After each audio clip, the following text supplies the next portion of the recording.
In this video, we're going to go over what to pack for your embarkation day bag, or also known as your carry-on bag for the first day of your cruise. If you want more cruise tips and advice, make sure to subscribe and hit the notification bell so that you don't miss any of the upcoming videos. My name is Lady. I am the blogger over at travelwithlady.com, and I'm super excited to share this cruise packing series with you. So let's dive into this video. The first tip is to make sure that your carry-on bag is easy to carry.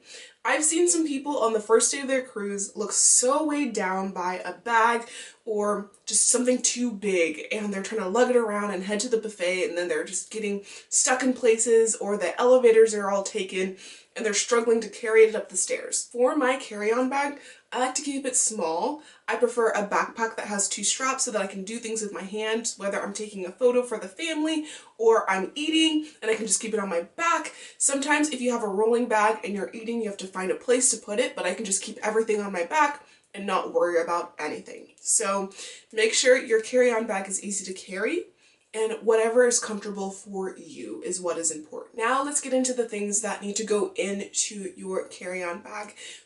I think the most important thing is any medications that you may need during your vacation. Make sure to put them in your carry-on bag. That is just good for if you're traveling. Regardless, keep them close by. I know I have asthma, so I have an inhaler that I keep in my carry-on bag.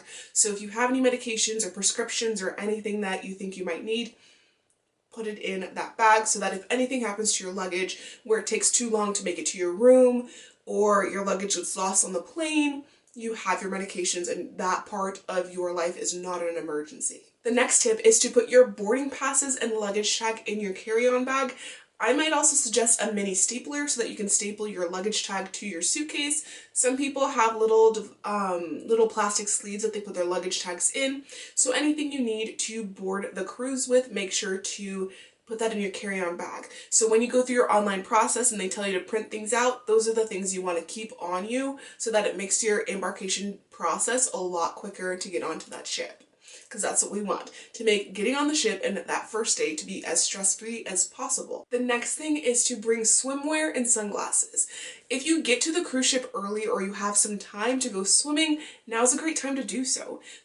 But if you don't have your swimwear and you put it in your checked luggage that will show up in your room later, you won't be able to swim and that water just might be calling your name. So pack your swimwear. I know I've made the mistake of putting my sunglasses in my checked luggage as well. What is your go-to travel bag? Do you prefer a backpack, a tote, or a purse? Let me know in the comments below. The next thing to put in your carry-on bag is any form of identification. So your passport, your driver's license, your money, your credit cards, keep all of that with you and on you because, again, for security purposes, you want to make sure that you don't let those leave your body or leave and get taken, and you never know who's going through your suitcase because they do have to do some searches sometimes. So just keep all of your valuables with you. And that goes into the next tip with electronics. We did a whole video on electronics, but I do suggest that if you do have any camera equipment or laptops, to keep them with you, just because you never know who's gonna be tossing your bag, who's gonna be banging your bag, and you've paid money for your electronics and you don't want them damaged. So make sure to keep them with you to keep them safe. So if you like this video, then you'll also like the free cruise packing list that I made for you. It's free. It gives you all of the tips that I found for packing on a cruise, for packing for a cruise, so make sure to click the link in the description box below. This is only one video in our cruise packing series, so if you want to watch more, click the video that you see on the screen right now or in the description box below so that you can get watching the next video in our cruise packing series.